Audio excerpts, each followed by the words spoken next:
I'm Danny Dyer, and this is the Real Football Factories International. I played Tommy Johnson in the film The Football Factory, which was all about football violence. Fucking nutters. Then I travelled the UK and met the real football firms. Now, I'm going international. 9 countries in 2 months. Around the hooligan world in 60 days. A whole new level of football violence. We'll be in riots. We'll get tear gassed, chased, and even shot at. It's going to be quite a trip.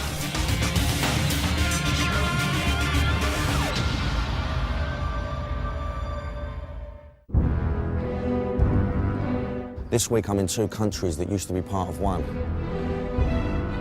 2 countries with a proud footballing history, whose clubs have some of the most fanatical followers in world football.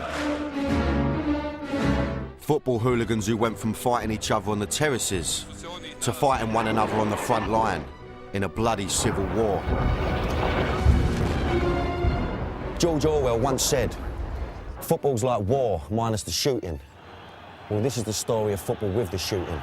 This is the story of the football firms of Croatia and Serbia. I'm going to the former Yugoslavia, to these 2 countries to meet some of the most notorious firms in world football.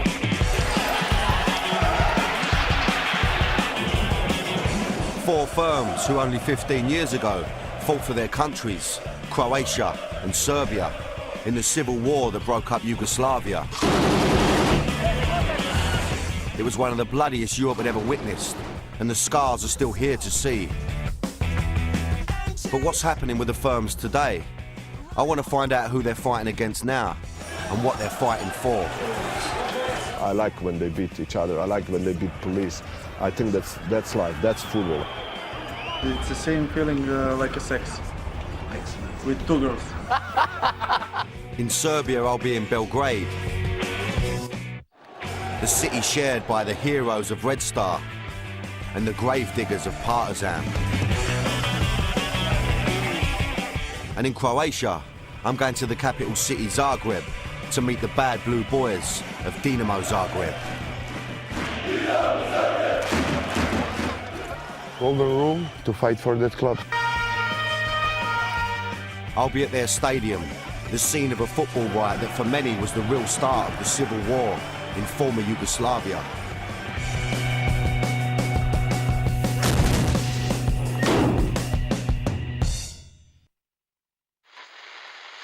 I'm starting my journey in Croatia, in the city of Split, because this is home to the oldest organised firm in Europe.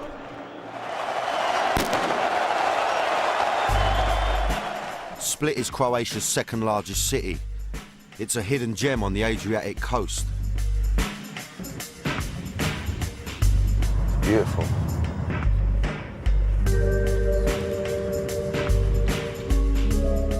It seemed like the last place to be looking for international football hooligans. I was confused. I thought I'd walked into the wrong series. I felt like Judith Chalmers. It seems very calm, nice people, a lot of old people. A lot of ladies, a lot of young ladies. I'm not getting no element of violence. I know it's here and I know it's rife. You wouldn't think it to walk around the city. But don't be deceived by the picture postcard setting. I'm here to see the dark side. This is home to Hajduk Split and their infamous firm, the Torcida. Almost every game there's fighting. A lot of fans from other clubs don't have the courage to come to Split. When we go to other towns, there's almost always problems.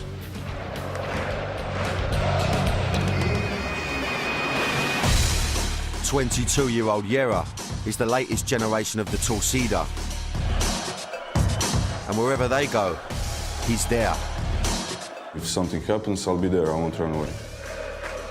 It's the same as going out on a Saturday night, you know, if someone attacks your mates, of course you're gonna jump in.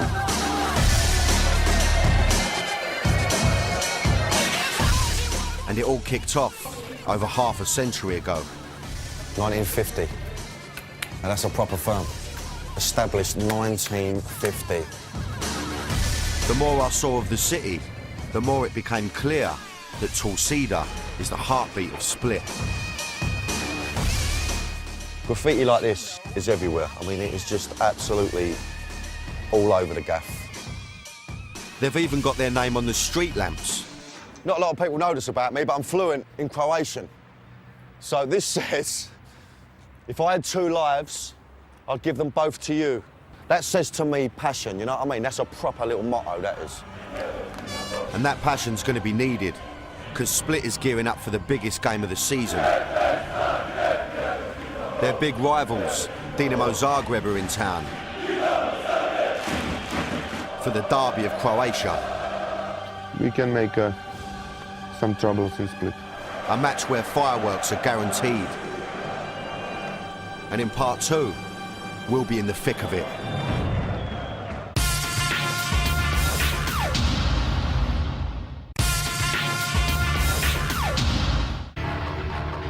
I'm in Split in Croatia, home of the Torcida, the firm of Hajduk Split. And I'm here for the big Croatian derby against their bitter rivals, Dinamo Zagreb.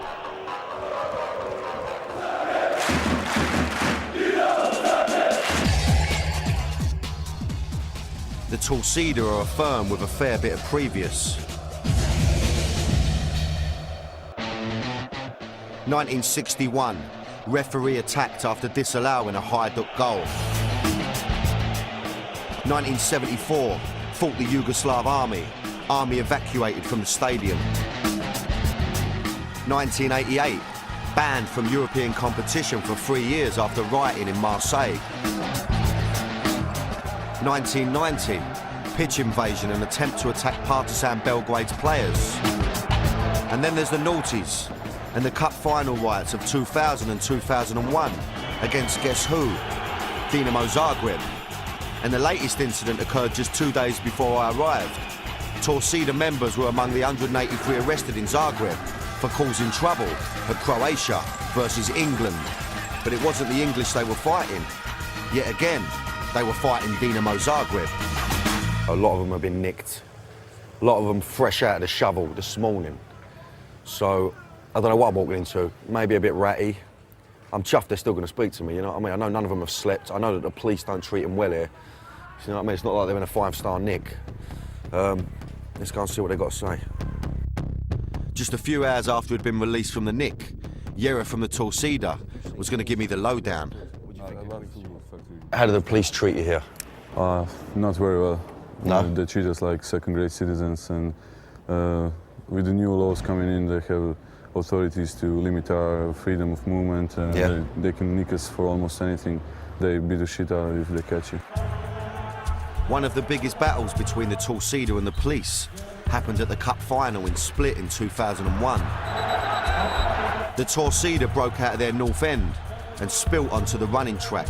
They regard us as a bunch of hooligans. We behave as we were treated. Then they launched a massive attack on the old Bill. That was probably the biggest battle that I've ever seen in my life. But the police regrouped and forced the Torcida back into their stand. They wheeled out the water cannons to try and cool the situation down. But once the end was cleared, the Torcida headed into the city centre to continue the battle. There was a mob of about 2,000 people fighting the police, and it went on for the entire afternoon. The city and its police felt the force of the Torcida. And I thought the English firms didn't get on well with the old Bill. What does this mean? All cops are bastards. All cops are bastards. Quite simple. Unlike firms in England, the Torcida don't have to keep their nuts down. Their headquarters is bang in the middle of the town. This is what I love, yeah? You want to find the Torcida. But you can't just walk in off the street. This is their inner sanctum, and I was lucky enough to have an invite. I'm loving the bar. Cool as fuck. On the wall are hundreds of pictures of what are known as choreographies. The displays they organise with flags and flares. And there's the holiday snaps from their greatest away days. This is probably the best away match that we ever had. It's us in Rome. There was 6,000 of us.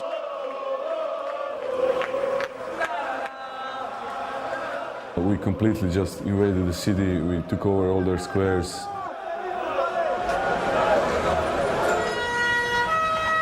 We completely outvoiced them in the stadium. The best moment of my life. It makes my hair stand up. Yeah, I can imagine. So who can take the Torcida on? Who are the rivals for the crown of Croatia's toughest and proudest firm?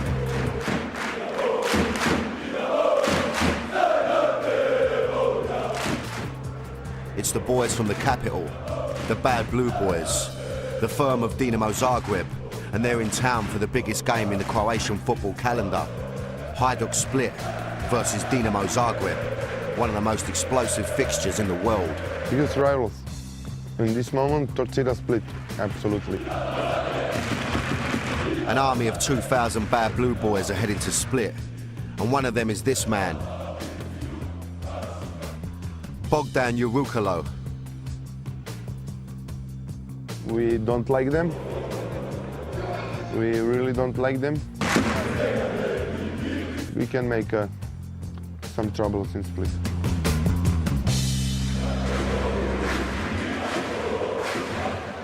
It's high noon in Split on match day, and the police are preparing for trouble.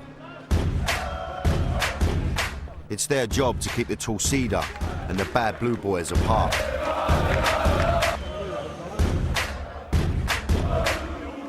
But the two firms have other ideas.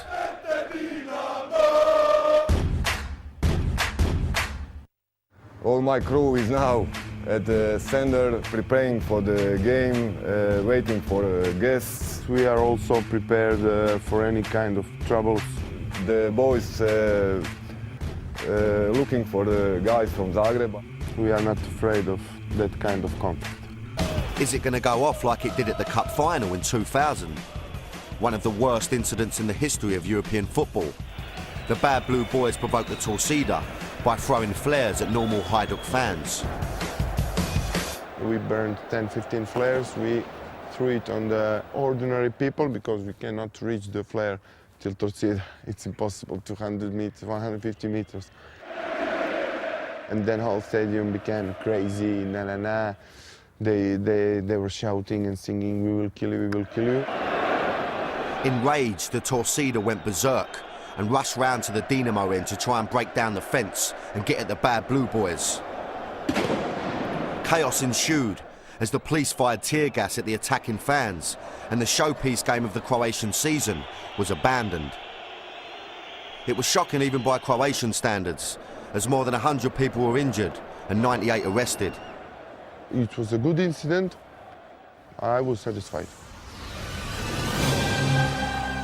Back at the latest derby of Croatia, and there's still 2 hours till kick-off, and the tension's rising.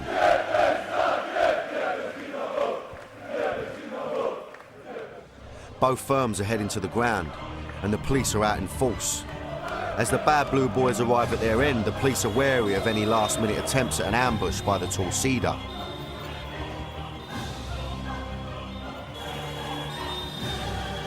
Inside the ground, the crowd were coming to the boil.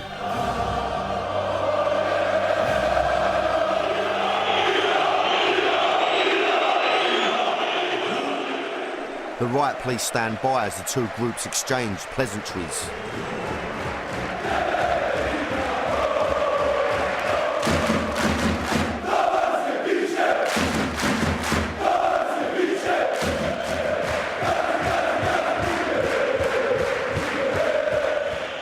Throughout the game, various missiles are thrown towards the pitch.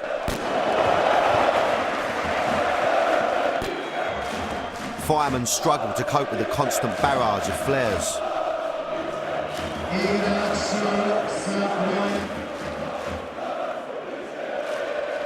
And when a fire is started in the Dinamo end and the police intervene, the lads from Zagreb dedicate a song to the other boys in blue.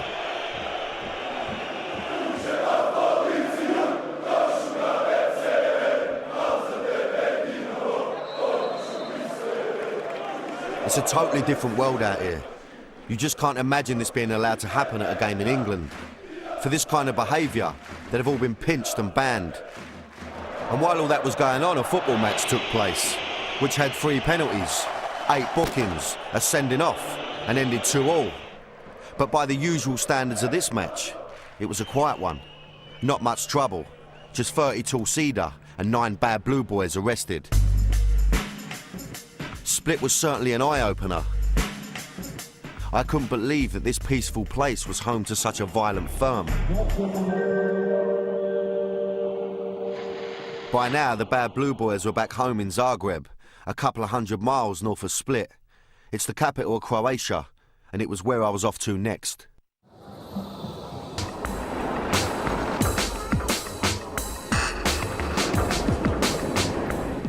And the difference between Split and Zagreb is like 2 different countries, to be honest with you. I mean, very cosmopolitan, hustle, bustle, you know, chaos. You know, Split's like Marbella, it's chilled out, nice. You know, this is like what you'd expect from a capital, I suppose. It was another beautiful city, but I wasn't here to see the sights. I was here to meet the firm who were formed over 20 years ago in 1986. And since then, they've been causing quite a stir. Golden rule is to support team 90 minutes. And if it's necessary, to fight for that club. Here they are fighting in Milan in 2000, where they went on the rampage against the Italian police. Dinamo Zagreb is not a big European club. It's not a famous like some English or German clubs, but it's our glory. This incident resulted in over 50 arrests and more than 50 injuries on both sides. We are proud that we are supporters of Dinamo Zagreb.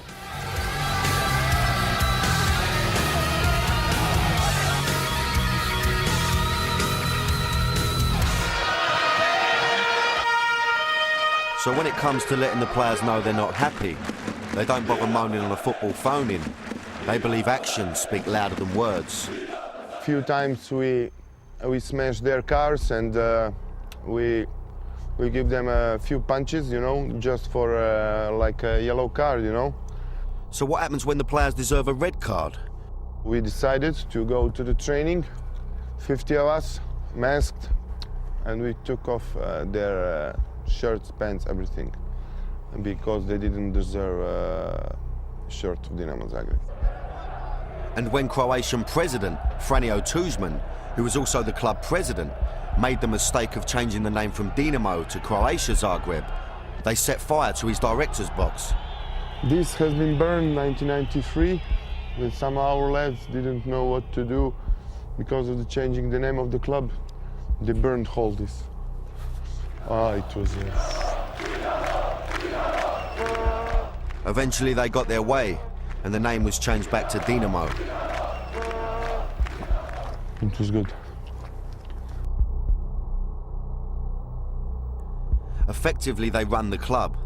And when I went to see them play, I got an idea of where their power comes from. Bogdan and the Bad Blue Boys agreed to allow me into their stand, but it had been touch and go for a while. Cameras weren't allowed onto the stand, so we could only film from pitch side. It was first versus third in the league, but what shocked me was how few people were there. The Bad Blue Boys had come out in force, but there was hardly anyone else in the stadium. And as for the Vartex fans, they might as well have come in a cab.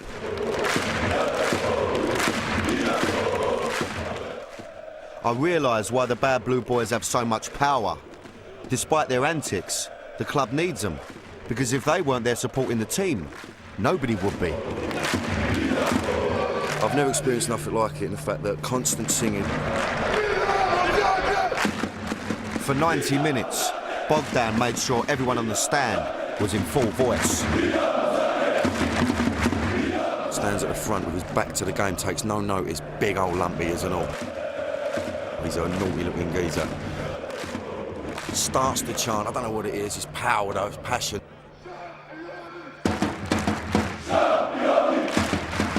And then he puts it down, pipes at everyone.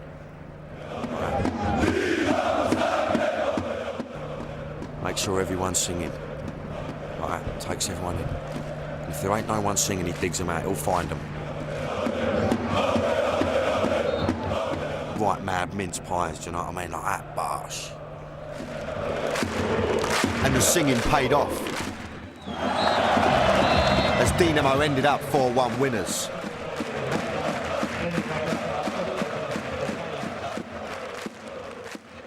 The following morning I met up with Bogdan and we went back to the Maksimir Stadium. For him, this place is much more than just a football ground. It's our second home, you know. Really, when I come to this stand, I forgot on everything which is happening in my life. So how often would you say, Bogdan, that there's trouble in Croatia, trouble with the Bad Blue Boys? Is it...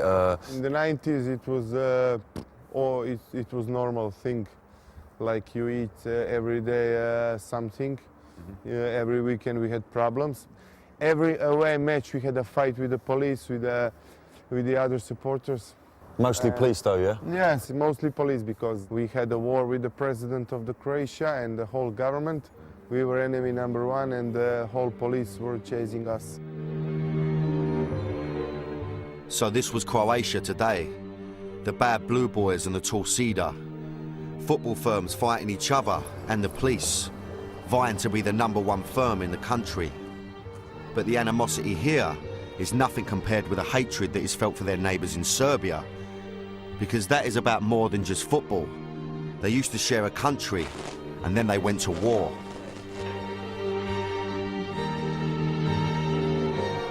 And it was the firms who went to the front line. I cannot tell you with the words what do I feel against them. They are our biggest enemies. So stay with us, because later I'm going to find out about the football riot that was the start of a war. Both sides had stockpiled rocks in the stadium beforehand so they could use them as weapons. And I'll be travelling to Serbia and get to see the dark side of Belgrade.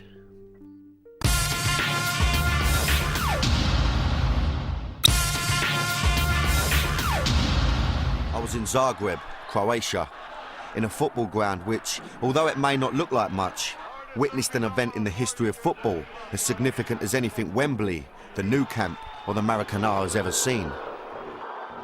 In May 1990, the former Yugoslavia was on the brink of civil war.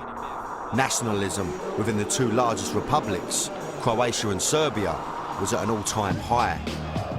As this political powder keg was about to explode, one of the biggest club matches of the Yugoslav football season took place between Dinamo Zagreb and Red Star Belgrade. Hooliganism generally had been rising through the late 70s and 80s, as it had across Europe. But in Yugoslavia it had a nationalist element. Red Star were very much Serb nationalists. Dinamo Zagreb were the hardcore of the Croatian nationalists. The Red Star fans went up there with acid to burn down security fences. Both sides had stockpiled rocks in the stadium beforehand so they could use them as weapons. It was prearranged. Everybody knew it was going to go off.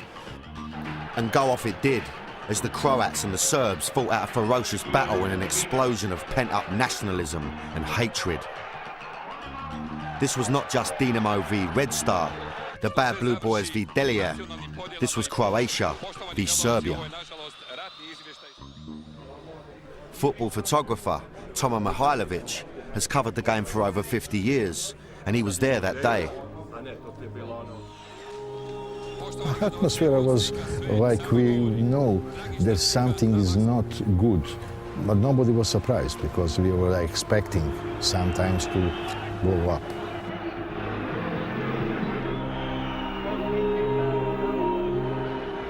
During the game, the Red Star fans started tearing up the seats in this end.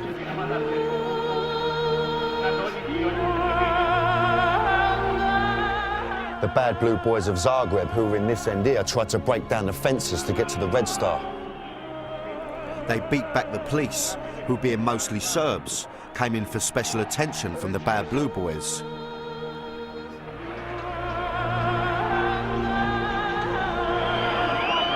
And it wasn't only fans who got involved. When a policeman attacked a Dynamo fan line on the ground, Dynamo's Croatian captain, Boban, decided to exact revenge.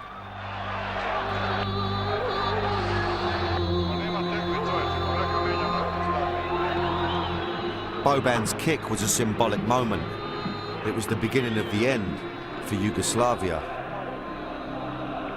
For me, it was a sad day. It was a terrible day, and I was feeling that I'm losing something. I have to forget all friends, all the clubs and everybody, you know. And I'm feeling that is something we came to the end. And I was sorry about that. And Tomo was right, as a year later it wasn't punches and kicks that were being exchanged. It was gunfire and grenades, as Croatia and Serbia went to war, and the hooligans swapped their firms for their armies and signed up. The civil war raged for 4 years, with more than 15,000 people killed. And by the end, Croatia and Serbia were two separate countries. It was one of the most incredible stories I'd ever heard. Football hooliganism as a political event, one of the biggest moments in the history of two nations, the start of a war which is still fresh in the mind. We hate them. I cannot tell you with the words what do I feel against them. You have in England firms and clubs who hate each other, but I really don't think so that you have such example. And there's certainly nothing in England like the memorial for the members of the firm that died fighting for Croatia. A memorial that shows the riot, which they believe was the real start of the war. This is a statue for our brave lads who have been killed in the war for our freedom, for freedom of our country. This is everything for us. This is like a church, you know. Every time we pass here, we make a little pray for our guys. It's a very, very, very emotional part of the stadium for us. It's very powerful. Yes. The Bad Blue Boys weren't the only ones to die for their country. This is a memorial in Split, dedicated to the members of the Torcida, who made the ultimate sacrifice for Croatia. There were two sides to every story, and it was time to hear the other one. I was off to Serbia. So I've been to Celtic Rangers. I've heard about Liverpool, Man United. You know, I know about the West Ham Millwall rivalries, you know, but that's nothing compared to this. You know, we're talking about, you know, these guys went to war with each other. You know, we're not talking about a tear up in the street for 2 minutes. You know, we're not talking about ambushing a pub. We're not talking about having it off with the old Bill. You know, we're talking about these guys signed up, got given guns, went to the front line. You know? It's like England going to war with Scotland, like proper war. You know, it's really, really hard to get your nut round it. I was travelling on a road which in the days of Yugoslavia was called the Road of Brotherhood and Unity. But at the time of the Civil War, there was little of that on this particular route. This was the road which you would travel on to get to the front line.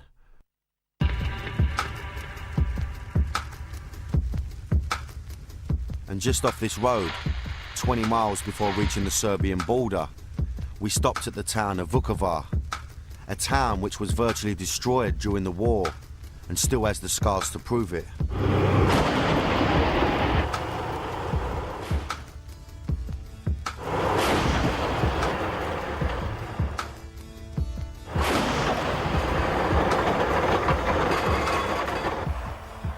In the pre-conflict days of former Yugoslavia, Croats and Serbs lived here together peacefully. But the war changed all that, as Vukovar became a microcosm of the conflict, with civilians paying a huge cost.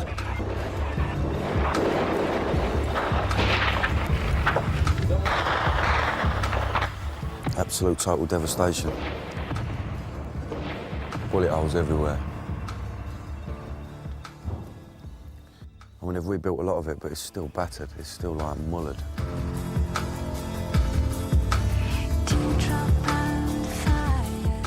By the end, almost nothing was left. Sad though, sad.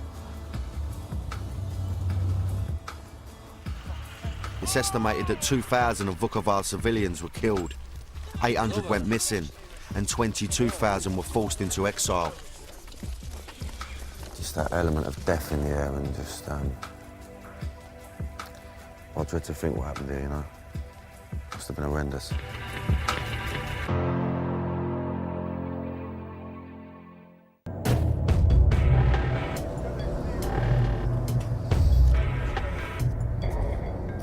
I crossed the border into Serbia, heading to the capital of Belgrade.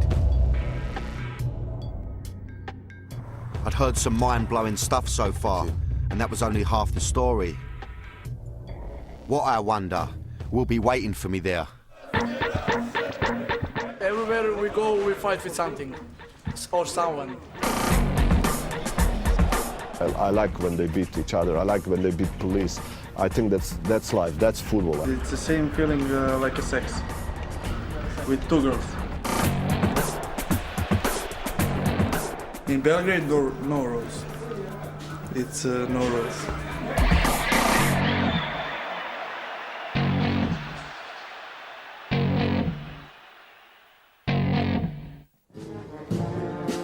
The first thing I noticed about Belgrade was how different it was from Split and Zagreb.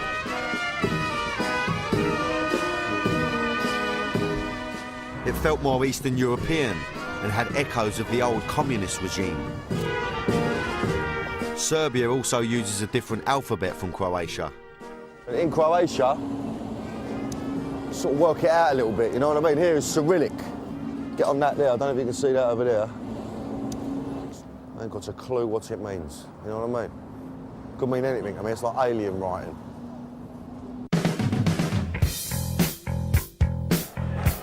Belgrade is home to the two biggest teams in Serbia, Partizan and Red Star. Two clubs that are literally around the corner from each other. Partizan Belgrade's firm are called the Grobbery, which means grave diggers, whilst Red Star Belgrade's firm is the Delier, or the Heroes. Two firms who also went to fight in the war for their country, Serbia. It was the Delier of Red Star who were involved in the infamous riot of 1990 that is believed to have started the war. I'd come here to meet them because, like the firms in Croatia, they too had gone from the terrace to the front line. Some of them were led by this man. This is Arkan, seen here leading the players off the pitch during the 1990 riot. At the time, he was officially Red Star Belgrade's head of security.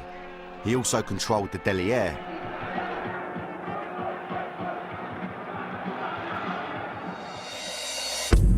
Petar Ilic used to be one of the Delier and travelled with them all over Europe. He experienced the charisma of Arkan firsthand. Actually, he was our leader in 1989. He had his crew among himself, and the guy adored him. He was very brave, and that's the things which, you know, you must count on a brave man on terrace. Arkan was a proud Serb, and when the civil war began, he set up a paramilitary group known as the Tigers. The group was established under the auspices of the Serb-controlled Yugoslav government. The Tigers had been recruited by Arkan from the Delier. After all, who better to enlist than hardcore Serbs with a history of violence?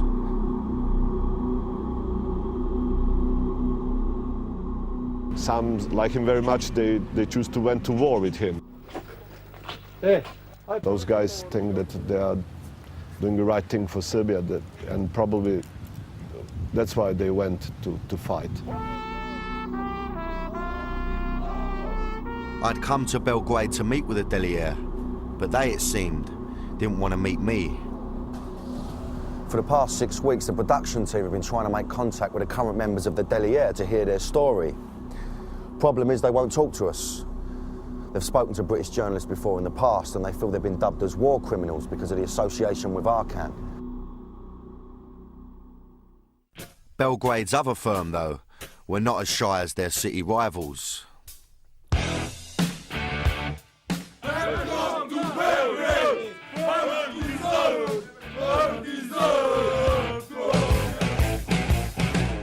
The Grobbery, or grave diggers of Partizan Belgrade, were more than happy to welcome us and show us what they're like. 20-year-old Kimi first stood with the Grobbery when he was 14, and now he's about to stand trial for being involved in fighting at football. He's a member of a smaller group within the Grobbery called Alcatraz. We are Alcatraz. We are part of Grobbery. We are the strongest group on South Tribune and probably on Balkan. Every month, the Grobbery family get together for a party. There's food, drink, drugs, and karaoke. But it's not all fun and games, because this lot are armed and dangerous. When we have weapons, we fight with weapons. We haven't weapons, we fight with no weapons. The Grobbery are always up for it, especially when it comes to their neighbours, Red Star. There's always trouble, and today is Derby Day. It's Saturday, 1 p.m, and in the streets around Partisans Ground, fans are starting to arrive, although they may be slightly outnumbered by the old Bill.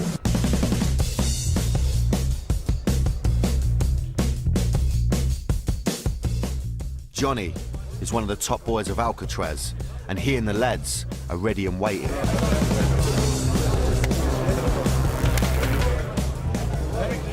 I don't care about the game. We don't search for results.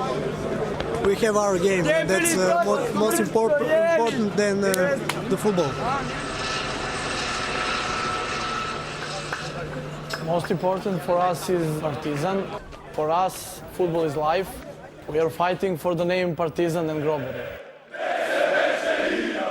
By kick-off time, the huge police presence has so far been successful in keeping the fans apart. But that's no guarantee that the game will pass off without a serious incident. At this ground in 1999, a shipping flare was fired from the Grobbery end into the Delier, killing Red Star fan Alexander Radovic.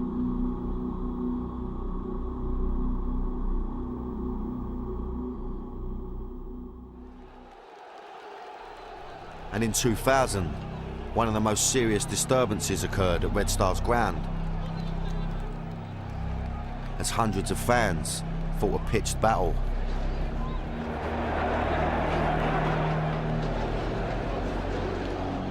In this riot, the Grobbery attacked one of their own directors, hospitalising him, whilst the Delier attacked the Partizan coach, slashing his face with a knife.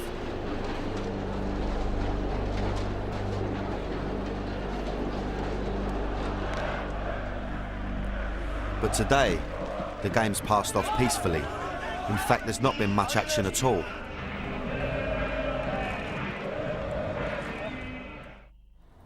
I had one last appointment in the former Yugoslavia.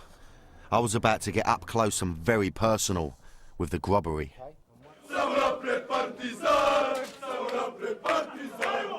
Yeah, that's right, the mob with the shooters.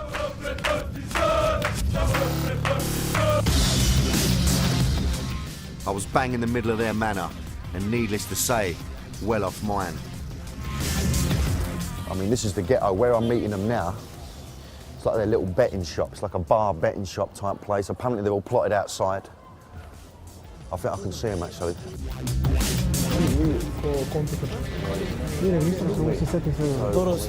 Tell me a bit about, obviously, your relationship with Red Star. Every time when we see them, there is a fight. It is no need to be a football match, basketball match, or any other match against these two clubs. So you go to watch basketball? Football is a very, no quality. Okay. So the basketball, we were many times champions of the world. Okay. And, yeah, and it's a better atmosphere. Yeah.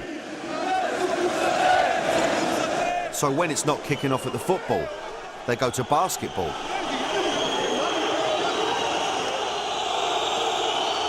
Partizan and Red Star both have basketball teams. This is the derby from June 2006. Trouble started in the stands. The police stormed the Red Star fans section and several fans fell down a staircase. More than 100 fans were injured. How do you feel about the clubs from Croatia? I don't know, they miss them. We missed them, especially our friend Žarko. We have a very strong erotic and sexual connection with them, yeah. This story they were about to tell me about one of their older guys, Jare, was both shocking and unbelievable. Old guard. In the late 80s, one of the top boys at Torcida came to Belgrade as a guest at the Grobbery. After 5-4 drinks, he started to blabber. But for shooting his mouth off, he had to pay a forfeit. They took him to the grave of a partisan legend and demanded that he kiss it. Take him and he said, kiss the grave. I don't want. Okay, then. But when he refused, Jare raped him. You know, when you say to somebody, I'm gonna fuck you, he really mean it. I'm not easily shocked, but I was now. These guys were prepared to commit the ultimate act of humiliation and domination over their rivals. It was time to leave. When we come back, we'll hear what might happen if there's ever a case of firms reunited. Neka razmisle kako su prolazili u ranijim našim bliskim susretima. I think that it would be plenty of dead people.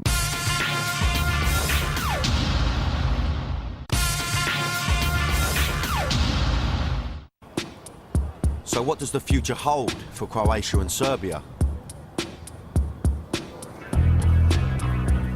It's been almost 15 years since the end of the Civil War and the last significant footballing success of one of their clubs. The quality of football has deteriorated since the separation of the football leagues. Some have called for a unified league to increase competition and raise the standard of football to what it once was, but emotions still run higher. In the summer of 2003, Partizan Belgrade and Dinamo Zagreb met for a friendly in Switzerland that was anything but. Ironically, the Croatian parliament had passed a law the day before banning riots at sporting events.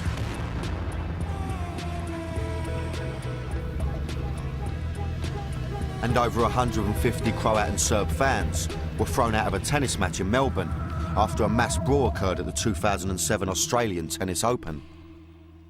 So what would happen if the Croat and Serb football teams started playing one another again? We hate so much these bastards that I think that it will be plenty of dead people. I honestly don't know what would happen on that day, but I'm sure that it would be a spectacle. Hrvati neka mole Boga da ne bude ta liga, jer mi se dalje nismo povukli. It will be good, very good. More tension, more better football for sure, but fuck the football. Yeah, it's better. Mi smo spremni i dalje. Znači, oni sami ne kažu jesu za to ili nisu. Most rival firms hate each other, but then most rival firms haven't been to war. The memories and experiences of that war are still fresh. It was only 15 years ago, so I can understand why feelings of hatred remain. These feelings have brutalised the firms, and I don't think there's much hope this hatred will ever die. The party's nearly over, and there's time for one last song, but it's not got a lot to do with football.